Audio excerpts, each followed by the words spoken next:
सो आज हम स्टार्ट करते हैं relation and function chapter number 1 class 12। जो हमारे पास जो आज टॉपिक स्टार्ट होता है वो कंपोजिशन ऑफ फंक्शन। सबसे पहले कंपोजिशन ऑफ फंक्शन क्या होता है, देखिए हमने जो इससे पहले एक्सरसाइज जो हमने पढ़ी थी उसके अंदर हमने टाइप्स ऑफ फंक्शन पढ़े थे, one one function, value one function, into, bijective, surjective, injective वगैरह। तो उसी में हम आगे बढ़ते हुए आते हैं कंपोजिशन ऑफ फंक्शन। ये कंपोजिशन क्या होता है इसके बारे में थोड़ा बहुत आपने 12th क्लास में भी पढ़ा था, यहां पर भी ज्यादा डीप नहीं है, इसकी डेफिनेशन हमें देखनी है, इससे रिलेटेड कुछ क्वेश्चंस हैं हमारे पास। तो कंपोजिशन ऑफ फंक्शन क्या होता है, let A B and C are three in an empty set. हमारे पास ए बी सी तीन सेट हैं और तीनों ही सेट हमारे एम्प्टी नहीं है, एट लीस्ट वन एलिमेंट तो सेट में है ही है। अब हमारे पास दो फंक्शन है, एक फंक्शन है हमारे पास f जो a से b पर है and g be another function from b to c। हमारे पास तीन सेट है a b c, एक फंक्शन है हमारे पास f जो a से b पर है और एक फंक्शन है हमारे पास g जो कि b से c पर हमारा फंक्शन डिफाइंड है। अब आप देखिए इसको डायग्राम के थ्रू a b c हमारे पास तीन सेट हैं। अब आप देखिए f is a function from a to b and g be a function from b to c। तो एक फंक्शन ऐसा होगा जो सीधा, देखिए अगर हमें a से c पे जाना है तो पहले हम a से b पर आएंगे, फिर उसके बाद b से c पर जाएंगे। तो एक फंक्शन हमारे पास आएगा g ऑफ f, इसे हम गोफ भी बोल देते हैं, g ऑफ f जो सीधा स्किप कर देगा b को और डायरेक्ट आपको a से c पर पहुंचाएगा। इसे ही हम बोलते हैं composition of f and g। अब आप देखिए a में जो एलिमेंट है हमने x, वो फंक्शन f के अंडर में जाकर के क्या बना y मीन्स fx। अब ये हमारे लिए x की तरह काम करेगा और वो किस में जाएगा g में, तो वो क्या बनेगा g ऑफ fx। अब देखिए एक एलिमेंट x था तो उससे पहले हमने क्या लगाया fx। अब ये fx एक एलिमेंट की तरह काम करेगा, इसमें हम क्या लगा देंगे g, तो क्या बन जाएगा g fx। तो अब आप देखिए then a function g o f such that a to c जो सीधा a से c पर जाएगा, डिफाइंड बाय गोफ x। हम इसको पढ़ते हैं g of fx। g of fx को हम क्या लिखते हैं g o f for all x belongs to a। अब ये x बिलोंग्स टू a क्यों है, क्योंकि जो ये फंक्शन है हमारा ये a से b पर है, तो जो गोफ फंक्शन है इसकी डोमेन हमारे पास क्या होगी a और इसकी कोडोमेन हमारे पास क्या होगी c।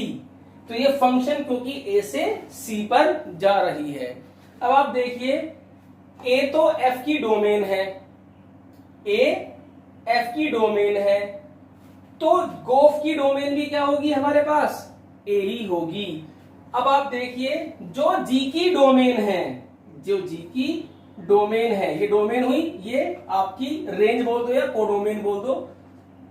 तो जो हमारे पास g की जो हमारे पास डोमेन है वो f की रेंज है। इट मींस जो गोफ फंक्शन है हमारे पास ये तभी डिफाइंड होगा, गोफ is defined if and only if the range of f, जब f की रेंज वो g की डोमेन की सबसेट होगी या इक्वल भी हो सकती है। तो गोफ is possible if the range of f is subset of domain of g। तो ये जो फंक्शन है हमारे पास गोफ ही क्या काम करेगा, सीधा a से हमें c पर लेकर आएगा, इसे ही हम क्या बोलते हैं कंपोजिशन।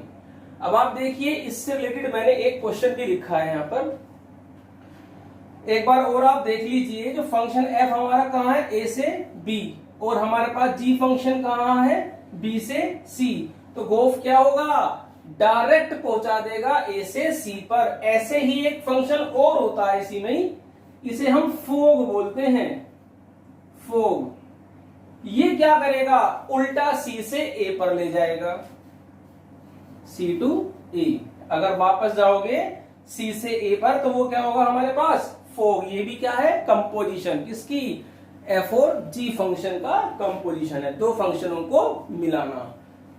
अब एक क्वेश्चन लिखा है हमने इसके ऊपर, एफ एक फंक्शन है हमारे पास real number to real number such that जो एफ एक्स हमें डिफाइंड है वो एक्स स्क्वायर डिफाइंड है। ऐसे ही हमारे पास एक फंक्शन डिफाइंड है जी जो रियल नंबर से रियल नंबर पर है और जी एक्स हमारे पास कितना है 2x प्लस 1, ये फंक्शन हमें डिफाइंड है। तो हमें क्या निकालना है, गोफ और फोग निकालना है। अब आप देखिए यहां पर गोफ एक्स, गोफ एक्स, और एक्स हमारा कहां से होगा, यहां से होगा एक्स हमारे पास। अब आप देखिए इसे हम बोलते हैं जी ऑफ एफ एक्स। ये लिखने का तरीका होता है, लेकिन फंक्शन जो हमारा वर्क करता है वो ये करता है जी ऑफ एफ एक्स। अब जो हमारे पास एफ एक्स की वैल्यू है वो कितनी है, हमारे पास एफ एक्स की वैल्यू एक्स स्क्वायर, तो हमने यहाँ पर एक्स स्क्वायर पुट कर दिया। अब हमें निकालनी है जी एक्स स्क्वायर की वैल्यू। देखिए जो भी जी के साथ लिखा होता है वो एक्स की तरह काम करता है। तो जैसे मान लीजिए हमारे पास G X is equal to X square और हमें निकालना है जी टू, तो हम क्या करेंगे, 2 पुट कर देंगे, यहाँ पर 4 आ जाएगा। तो x के प्लेस पे 2, तो यहाँ पर x के प्लेस पे क्या पुट करेंगे हम, एक्स स्क्वायर, और कहां पर पुट करेंगे हम, g में, मीन्स यहां पर पुट होगा। तो g ऑफ x जो है हमारे पास gx है वो 2x प्लस 1 है, तो ये हमारे पास आएगा 2x स्क्वायर प्लस 1। तो ये गोफ हमारा क्या आया, 2x स्क्वायर प्लस 1। इसमें आप जो भी x की वैल्यू डालोगे, इसके अंदर जो भी आप x की वैल्यू डालोगे, आंसर आपका यहां से निकल के आएगा, क्योंकि जो ये इसकी गोफ की डोमेन हुई और ये गोफ की क्या हुई, रेंज। जैसे मैंने आपको बताया था ए से सी, पहला सेट डोमेन, आखिरी वाला सेट रेंज, जो थर्ड सेट है गोफ का।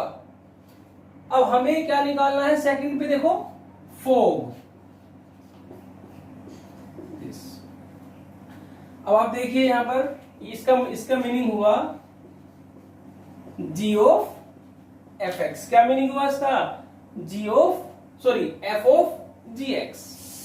सबसे पहले यहां पर जी एक्स की वैल्यू डलेगी, कितनी है हमारे पास जी एक्स की वैल्यू, 2x प्लस 1।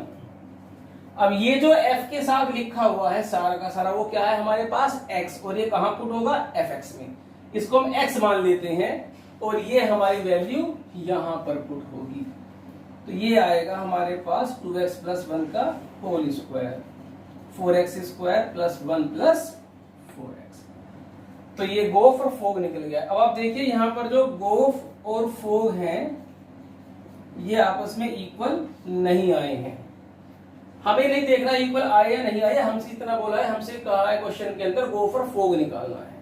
तो आप वीडियो को पॉज करके यहाँ पर आप जो भी लिखा हुआ उसको आप नोट करिए, फिर हम अगला टॉपिक लेते हैं इसी पर डिपेंड।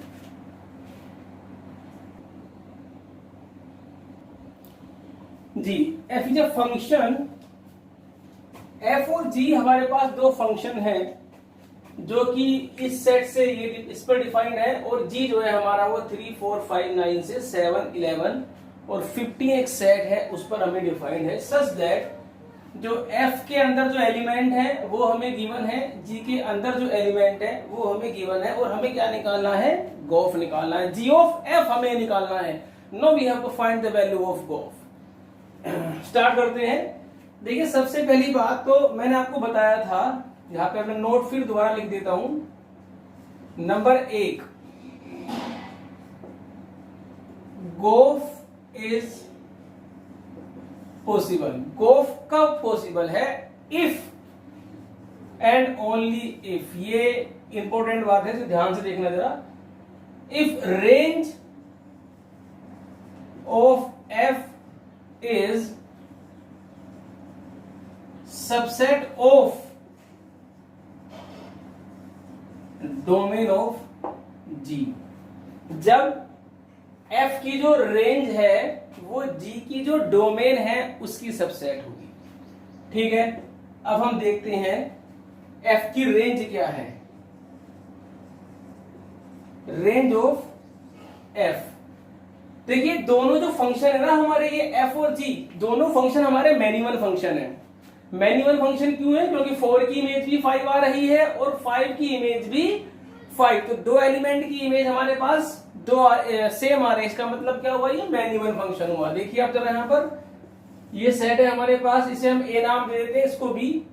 तो जैसे 3 4 5, ये 2 3 4 5, और इसमें एलिमेंट है हमारे पास 3 4 5 और 9। अगर आप देखेंगे इस फंक्शन की जो डेफिनेशन है इसके अकॉर्डिंग, 2 कहां जाएगा? 3 पे जाएगा। 3 कहां जाएगा? 4 पे जाएगा। 4 कहां जाएगा? 5 पे जाएगा। और 5 कहां जाएगा? 5 पर जाएगा। तो ये फंक्शन हमारा एफ फंक्शन कैसा है? एफ इज मैन्युअल है, क्योंकि एक से ज्यादा एलिमेंट की इमेज सेम आ रही है, ठीक है। और इनटू भी है। इनटू क्यों है? क्योंकि ये 9 एलिमेंट हमारा खाली जा रहा है। ऑन टू फंक्शन होता तो कोई भी एलिमेंट इधर खाली नहीं जाता। फिलहाल तो ये समझाने के मैंने आपको बताया, इसका कोई लिंक नहीं है क्वेश्चन से। अब आप देखिए जो रेंज है एफ की वो क्या है? 3 4 5। भाई 9 तो 3 4 5, 9 तो कोडोमेन हो गई एफ की, और 3 4 5 क्या हुई? रेंज हुई एफ की। अब आप रेंज देखिए एफ की और जी की डोमेन देखिए। जो जी की डोमेन है वो 3 4 5 9, 3 4 5। इट मींस जो हमारी एफ की रेंज है, जो रेंज ऑफ एफ है, वो सबसेट है डोमेन ऑफ जी, ठीक है। तो इट मींस गोफ हमें निकालना है तो गोफ निकल सकता है, गोफ इज पॉसिबल। ये ध्यान दे लेना कि ये पॉसिबल है या नहीं है। Since range of F is subset of domain of G, तो देयरफॉर गोफ इज पॉसिबल। चलो गोफ निकालते हैं। गोफ कैसे निकलेगा अब आप देखिए यहां पर जी, गोफ निकालते हैं। 3 सेट है हमारे पास, 2 3 4 5 और 3 4 5 9, और तीसरा है हमारे पास 7 11 15। ये एफ हो गया और ये हमारे पास क्या हो गया? जी। थोड़ा सा ये एरो डायग्राम से इजी हो जाता है क्वेश्चन को समझना, इसलिए मैं यहाँ पर साइड में आपको एरो डायग्राम भी बना के दिखा रहा हूं। अब हमें निकालना है गोफ। गोफ का ये ए सेट, ये बी सेट, ये सी सेट। तो गोफ की डोमेन ये हुई, गोफ की रेंज या कोडोमेन फिलहाल ये हुई हमारे पास। अब हमें क्या देखना है? गोफ निकालना है। तो इससे कोई लिंक नहीं है, इन सभी एलिमेंट की इमेज देखनी है, इसके अंदर यहां कौन सी आएगी। अब आप देखिए, सबसे पहले क्या निकालना है हमको?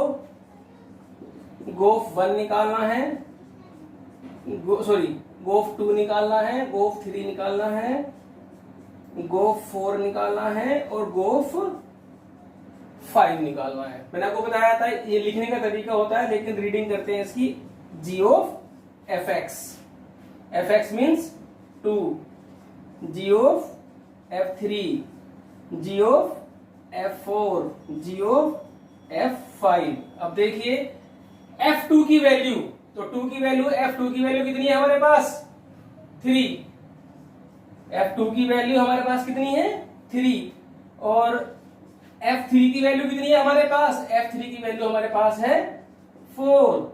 और F5 की वैल्यू कितनी है हमारे, F4 की वैल्यू हमारे पास कितनी है यहां से? 5। और F5 की वैल्यू हमारे पास कितनी है? इस फंक्शन की डेफिनेशन में देख के बताइए। 5। गुड जी। G3 की वैल्यू, G3 की वैल्यू हमारे पास कितनी है? 7। G4, G4 की वैल्यू हमारे पास कितनी है?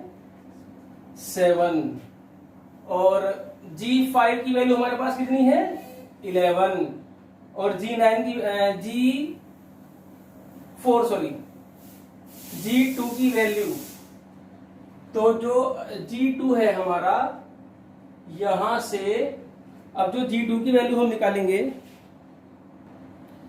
G2, ये G4 की वैल्यू हमारे पास कितनी है? F4 की वैल्यू हमारे पास 7 है, यहां पर 7 आना था, गलती से मैंने यहां पर 5 लिख दिया है। F4 की वैल्यू हमारे पास 5 ही है। G5 की वैल्यू हमारे पास कितनी है? 11। ठीक, थोड़ा कंफ्यूजन हो गया था। अब यहां पर है GF5 और F5 की वैल्यू कितनी है हमारे पास 5 है और G5 की वैल्यू कितनी है हमारे पास 11 है, ये रही। तो ये हमारा गोफ जो है फाइनली हमारा गोफ निकल के आया है, वो निकल के आया 2 7 3 7 4 11 5 11। तो ये हमारा फाइनली गोफ निकल गया है। अगर आप गोफ को ध्यान से देखेंगे तो गोफ की डोमेन कितनी है, गोफ की डोमेन है 2 3 4 5, ठीक है। गोफ की रेंज कितनी है 7 और 11, पूछी नहीं है फिर भी मैं बता देता हूं आपको। डोमेन ऑफ गोफ, डोमेन आई 2 3 4 5 और रेंज कितनी आई, रेंज ऑफ गोफ हमारे पास आई 7 और 11 और थर्ड हमारी क्या होती है कोडोमेन। तो कोडोमेन ऑफ गोफ, कोडोमेन में कभी दिमाग मत लगाया करो, जो सेट हमें दिया है वो पूरा का पूरा होता है, ऐसे ही लिख दो बस 7 11 15। तो वीडियो को पॉज करिए और ये कंप्लीट पूरा नोट करिए। अब यहां पर मैं आपको बताना चाहता हूं कि इसने गोफ तो पूछा हमसे, क्या हम इसमें फोग निकाल सकते हैं, क्या ये निकल सकता है एफ ऑफ जी। देखते हैं एफ ऑफ जी निकलेगा नहीं निकलेगा, आप देखिए पहले आप इसको नोट करिए वीडियो को पॉज करके, ठीक है। अब मैं आपको समझाता हूं।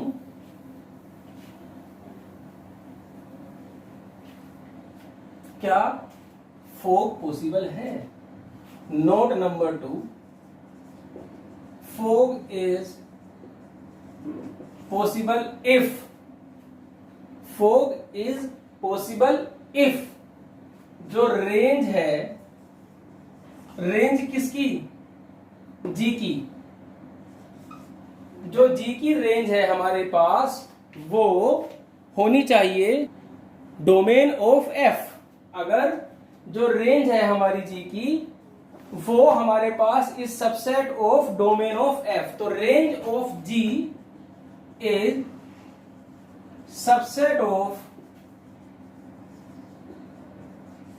डोमेन ऑफ एफ, जो इसकी डोमेन है हमारे पास इसकी सबसेट होनी चाहिए। अब हम देखते हैं ऐसा पॉसिबल है या नहीं है।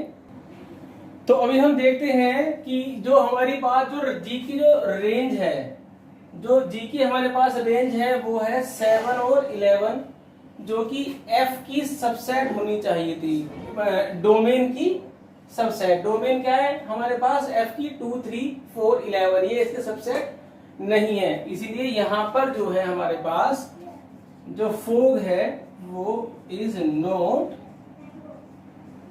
पॉसिबल। क्यों, क्योंकि जो रेंज है, रेंज ऑफ जी, जो जी की रेंज है हमारे पास is not subset of domain of F. तो जी की जो रेंज है, जो रेंज है जी की वो है हमारे पास 7 और 11, 7 और 11, और जो डोमेन है हमारी एफ की वो है 2 3 4 और 5। तो ये इसका सबसेट नहीं है, इसलिए फोग भी पॉसिबल नहीं है। चलो हम कहते हैं कि आपको निकालना है, मान लीजिए हम फोग की वैल्यू निकालना चाहते हैं। देखिए फोग में पहले कौन है एफ, तो एफ ये है हमारे पास एफ ऑफ जी। तो जी में पहला कौन सा एलिमेंट डलेगा हमारे पास 3। जी कहां से कहां पर डिफाइंड है, यहां से यहां पर डिफाइंड है, तो पहले हम डालेंगे कितना 3। जैसे ही हम यहां पर 3 डालेंगे तो ये आएगा G3, और G3 की जो वैल्यू है अगर आप देखोगे तो वो 7 है। G3 की वैल्यू कितनी है 7। अब F7 पॉसिबल नहीं है क्योंकि 7 डोमेन में है ही नहीं, तो F7 कहां से निकल जाएगा, F7 इज नॉट पॉसिबल। इसीलिए इस क्वेश्चन में इसने हमसे गोफ ही पूछा था, फोग नहीं पूछा है। तो यहां तक मैं समझता हूं क्लियर होगा। वीडियो को पॉज करके आप नोट करिए, इसके बाद नेक्स्ट टॉपिक लेके चलते हैं अपना।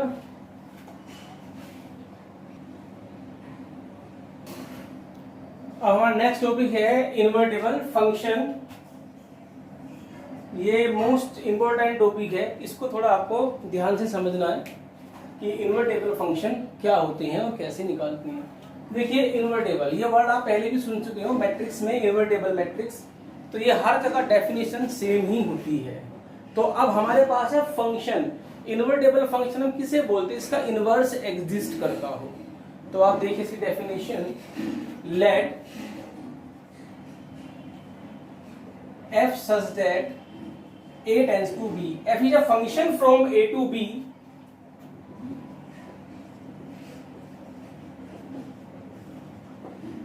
f कोई फंक्शन है जो a से b पर है। तो अब now there exist another function,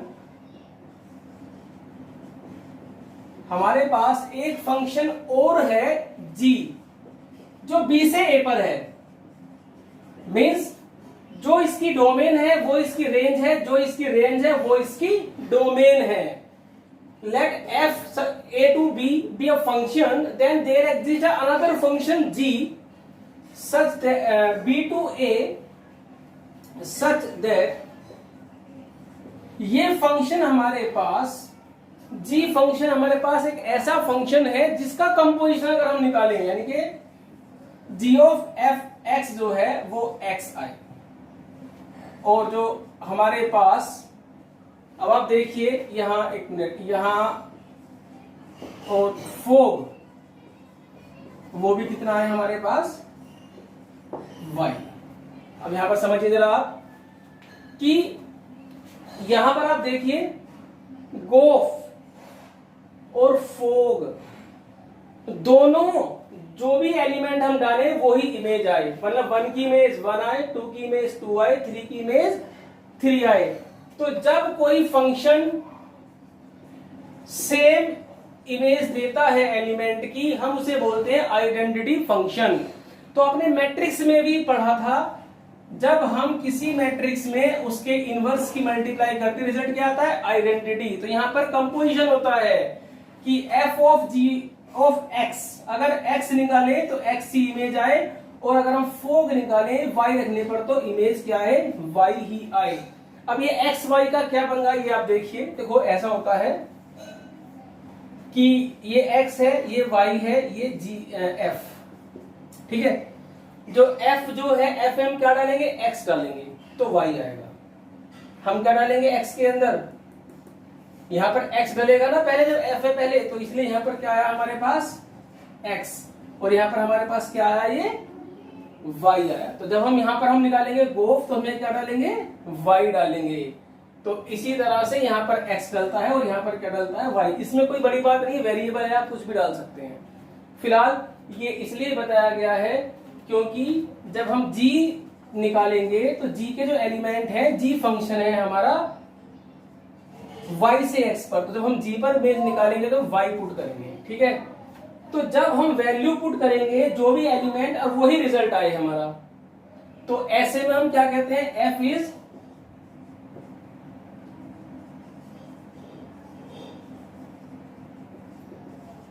invertible function. आप वीडियो को पॉज करके नोट करिए।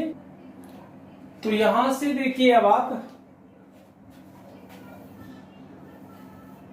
एक सेट A है और ये सेट हमारे पास क्या है? B। अब आप देखिए f एक फंक्शन है, जरा ये समझने वाली बात है, इसको आप ध्यान से रखना। f एक फंक्शन है, ठीक है, फंक्शन है ये हमारे पास। तो इसका मतलब क्या हुआ कि यहां जो एलिमेंट होगा, ध्यान से सुनना, ये इसकी डोमेन है और ये इसकी क्या है? रेंज है।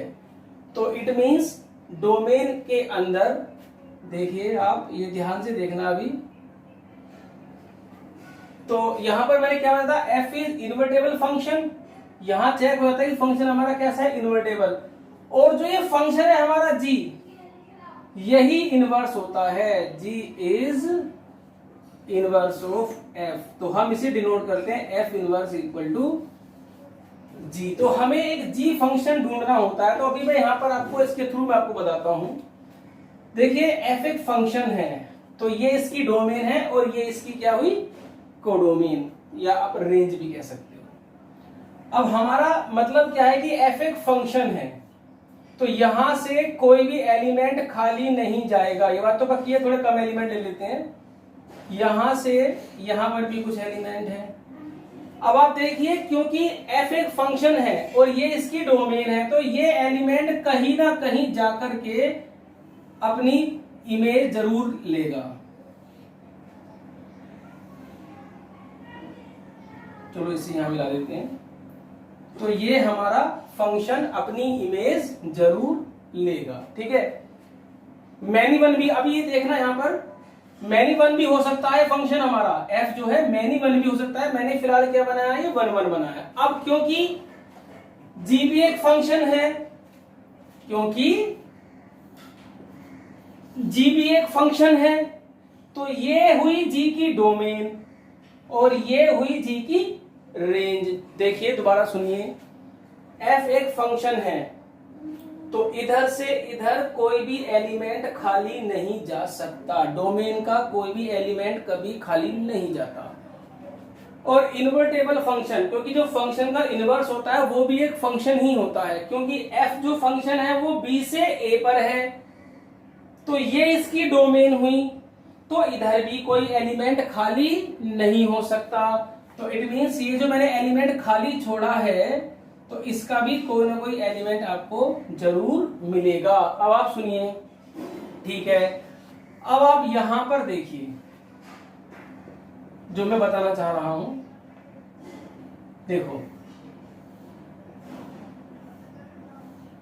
ये है हमारे पास f फंक्शन है a से b पर, तो ये a की डोमेन हुई और हमें पता है कि डोमेन में कोई भी एलिमेंट खाली नहीं होता, चाहे वो फंक्शन वन वन हो चाहे वो फंक्शन मैनी वन हो, ठीक है। अब g जो फंक्शन है वो हमारा b से a पर है। अब अगर g फंक्शन है तो एक एलिमेंट की दो इमेज तो हो नहीं सकती। यह ध्यान रखना कि ऐसे तो फंक्शन पॉसिबल है बट ऐसे फंक्शन पॉसिबल नहीं है। दो एलिमेंट की एक इमेज तो हो सकती है बट एक एलिमेंट की दो इमेज नहीं हो सकती।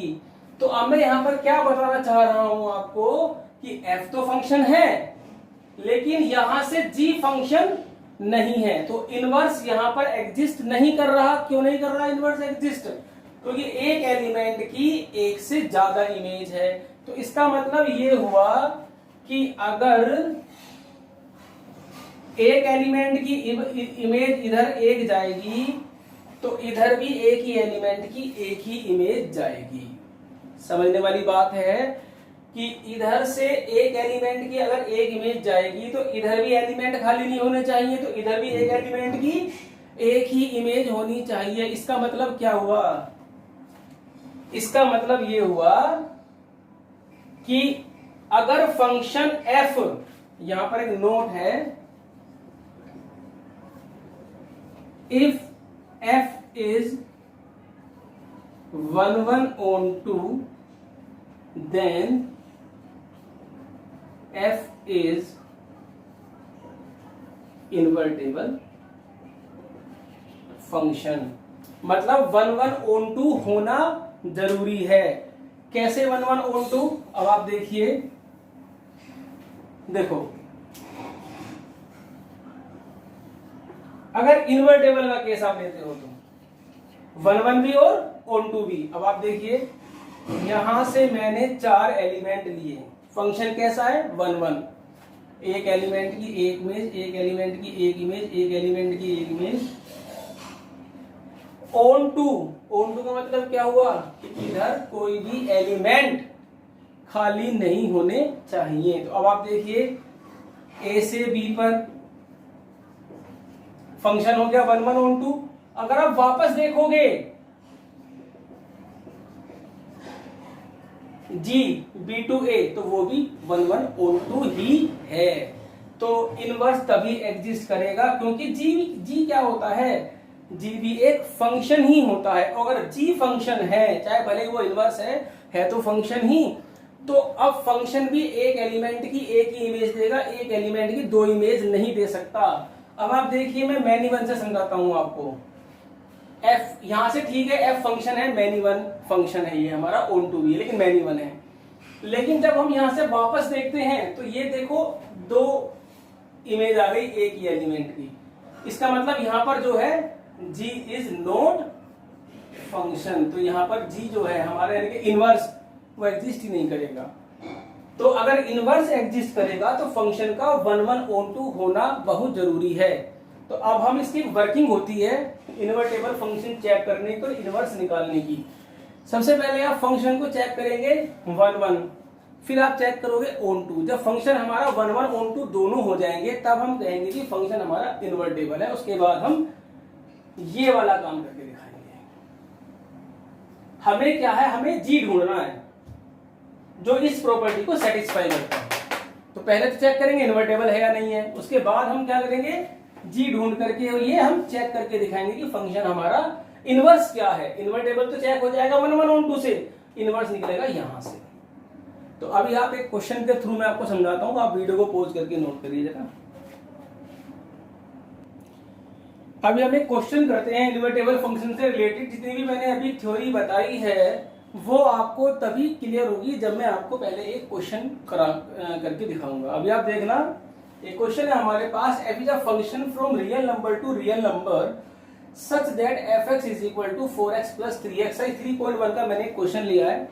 ये अभी हमारा आज का लास्ट, इस क्लास का ये लास्ट क्वेश्चन है। इसको हम अगर नेक्स्ट क्लास में और अच्छे से और अच्छे फंक्शंस लेके डिफाइन करेंगे। सभी क्वेश्चंस बिल्कुल एक जैसे हैं, किसी भी क्वेश्चन में कोई चेंज नहीं करना है। बस आपका चेंज क्या होगा, ये फंक्शन चेंज होगा और डोमेन और रेंज वगैरह जो है ये आपकी चेंज होगी। बाकी जो वर्किंग जो है वो यही है। जितना भी मैंने पढ़ाया था अभी आपको, इन्वर्टेबल फंक्शन हमें शो करना है कि f is invertible function. Invertible function तभी होता है जब फंक्शन 1 1 ऑन टू होता है, मींस जब वो बाइजेक्टिव होता है। तो सबसे पहले हमें ये शो करना है कि फंक्शन इन्वर्टेबल है। उसके बाद हमें इनवर्स निकालना है। वो इनवर्स की डेफिनेशन मैंने आपको बताई थी, गोफ और फोक दोनों क्या होने चाहिए, आइडेंटिटी फंक्शन, मतलब आई। गोफ और जो फोक है हमारे वो क्या होने चाहिए, आई। आई मींस एक्स की वैल्यू एक्स, वाई की वैल्यू वाई। तो सबसे पहले हम चेक करेंगे 1 1 फंक्शन। 1 1 चेक करने का तरीका वही है हमारे पास, let x1 x2 belongs to domain such that fx1 equal to fx2, fx1 equal to fx2। fx1 की वैल्यू, क्योंकि हमारे पास fx क्या है 4x प्लस 3, तो fx1 हमारा आएगा 4x1 प्लस 3 और 4x2 प्लस 3। 3 से 3 हमारा कैंसिल हो गया, 4 से 4 चलो अगले स्टेप में कर देंगे। तो 4x1 equal to 4x2 divide by 4, तो x1 is equal to x2। अब आप देखिए कि जो fx1 है वो fx2 के इक्वल है और x1 x2 भी इक्वल है। It means f is 1 1। ठीक है, हमारा फंक्शन 1 1 तो हो गया, f इज 1 1। ठीक, अब हमें ऑन टू चेक करना पड़ेगा। तो ऑन टू के लिए मैंने आपको बताया था, ऑन टू चेक करने के लिए हम इसे y लेते हैं और x equal to y minus 3/4। अब आप ये बताइए कि किसी भी y हमारे पास क्या है, रियल नंबर है। तो सभी रियल नंबर के लिए आपको रियल नंबर तो मिलेगा, क्योंकि रूट तो है नहीं जो कॉम्प्लेक्स नंबर बनेगा। तो इसका मतलब देयर एग्जिस्ट x। यहां पर आपको अगर कोई एलिमेंट मिलता है जिसके लिए x डिफाइन नहीं है तो डाल के दिखा दीजिए, नहीं तो सीधा लिख दीजिए there exists x belongs to R for all y belongs to R codomain। therefore f is onto। तो onto भी हो गया तो बाइजेक्टिव फंक्शन हो गया। since f is 1 1 onto means bijective, क्योंकि 1 1 ऑन टू होना जरूरी है f का। तो अब आप यहां पर देखिए, therefore f इज इन्वर्टेबल। अभी तक आपको ये चला है पता कि इन्वर्टेबल हो गया फंक्शन। अब इनवर्स कहां से लाना है वो देखना है। तो इनवर्स क्या होता है, जो आप x निकालते हो ना, यही तो इनवर्स होता है भाई। इनवर्स का मतलब क्या हुआ, x डालेंगे तो y आएगा, y डालेंगे तो x आएगा। तो अब हम क्या करेंगे, एक फंक्शन डिफाइन करेंगे, लेट g। एक फंक्शन है, वो कहां से कहां पर, इस r से इस r पर। क्योंकि फंक्शन अगर यहां से यहां पर है तो उसका इनवर्स उल्टा होगा। मींस अगर हमारे पास फंक्शन a से b पर है तो जो फंक्शन डिफाइन करोगे वो b से a पर डिफाइन करना है। क्यों, क्योंकि इनवर्स उसका उल्टा होगा। यानी कि जो उसकी डोमेन होगी वो उसकी रेंज होगी, और जो उसकी रेंज होगी वो उसकी डोमेन होगी। तो हम एक फंक्शन करते हैं, एक फंक्शन डिफाइन अपनी तरफ से हम डिफाइन करेंगे। f is a function from r to r। ये r यहां से लिया है, दोनों सेम है, इसलिए कंफ्यूज मत होना कि डिफाइंड बाय, हमने एक फंक्शन अपनी तरफ से लिया, उससे हमने नाम दिया gx। कुछ भी दे सकते हो, gy दे दो, gx दे दो, कोई प्रॉब्लम नहीं है। y में है तो y नाम दे दो, आप x भी नाम दे सकते हो, t भी नाम दे सकते हो, p भी नाम दे सकते हो। वेरिएबल तो कुछ भी डाल दो, तो आपको उसको रिप्रेजेंट करने का तरीका होता है, चाहे y में कर दो चाहे x में कर दो। तो अभी ये हुआ हमारे पास एक फंक्शन, ये लिया हमने, ठीक है। अब अगर ये इनवर्स है, अगर ये इनवर्स है तो गोफ x x देगा, फोग y y देगा। ये आपको चेक करके दिखाना है। अब हम चेक करते हैं।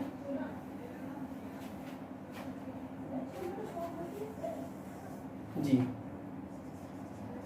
गोफ x, ये क्या हुआ हमारे पास, g ऑफ fx। fx की वैल्यू कितनी है हमारे पास, 4x प्लस 3। क्या है वैल्यू हमारे पास, 4x प्लस 3। अब g 4x प्लस 3 की वैल्यू कहां से आएगी, यहां से आएगी भाई। जो भी वैल्यू है वो यहां पर तो डलती है, डाल दीजिए। तो 4x प्लस 3 माइनस 3 अपॉन 4। तो अब आप देखोगे जो गोफ x है वो कितना आया हमारे पास, x आया, ठीक है। अब हम निकालेंगे इसका उल्टा, यहां पे लिखेंगे हम y। अब x भी लिख सकते हो, कोई प्रॉब्लम नहीं है, तो y भी लिख सकते हो, क्योंकि g के साथ y चलता है। g ऑफ y, gy कितना है हमारे पास, ये रहा, y माइनस 3 अपॉन 4। अब हम निकालेंगे fy माइनस 3 अपॉन 4 की वैल्यू। वो कहां से आएगी बताइए जरा, वो f में रखी जाएगी, मींस यहां पर रखी जाएगी ये वैल्यू 4, और ये पूरा ब्रैकेट हमारा x हो गया। 4 प्लस 3, 4 से 4 कैंसिल हो गया, y माइनस 3 प्लस 3 कितना आ गया ये हमारे पास। देखिए सबसे पहले हमें शो करना था फंक्शन इज इनवर्टेबल। देखिए जो भी थ्योरी पढ़ाई है उसका निचोड़ यही है, जो वर्किंग है क्वेश्चन की वो ये है कि सबसे पहले हमें शो करना है इनवर्टेबल है। देखिए अगर क्वेश्चन में लिखा हुआ है f इज इनवर्टेबल, तो ये काम करने की जरूरत नहीं है, सीधा आप ये काम करिए, x निकाल करके यहां से ये काम करके दिखाना है। उसने कहा show that the f is invertible, तो f इज 1 1 और f इज ऑन 2, दोनों चीज है, बाइजेक्टिव है तो इनवर्टेबल है, इनवर्स। अब आप देखिए एक फंक्शन था, उसने जी जिसने दोनों कंडीशन को सेटिस्फाई कर दिया। देखो इसका मतलब क्या हुआ, ये होता है जब x की इमेज x आती है तो उसे हम बोलते हैं आइडेंटिटी फंक्शन, और ये भी हमारे पास क्या हुआ, आइडेंटिटी फंक्शन। तो अब हमें पता है जब किसी फंक्शन में दूसरे फंक्शन को कंपोजिट करते हैं और आंसर हमारा आइडेंटिटी आता है तो वो क्या होते हैं, दूसरे के इनवर्स होते हैं। तो लास्ट में हम क्या लिखेंगे, देखो मैं यहां लिख रहा हूं लास्ट में, हेंस f इनवर्स जो है वो कौन है, g। तो ये f इनवर्स कौन है, f का इनवर्स क्या हुआ, g, और g क्या है तुम्हारे पास, g है हमारे पास ये। तो आंसर तो लिखा जाएगा ना, वो आंसर हमेशा x की फॉर्म में लिखा जाएगा। तो y माइनस 3/4 नहीं लिखेंगे, x माइनस 3/4 लिखोगे। लिख सकते हो y माइनस 3/4 ही, पर मोस्टली आंसर x में रिप्रेजेंट किए जाते हैं तो इसीलिए x लिखते हैं। तो ये हमारे पास क्या हुआ, f इनवर्स x। ये कंप्लीट सॉल्यूशन है। तो आप इसे वीडियो को पॉज करके नोट करिए, इसको आराम से पढ़िए। नेक्स्ट वीडियो में सिर्फ और सिर्फ यही चलना है।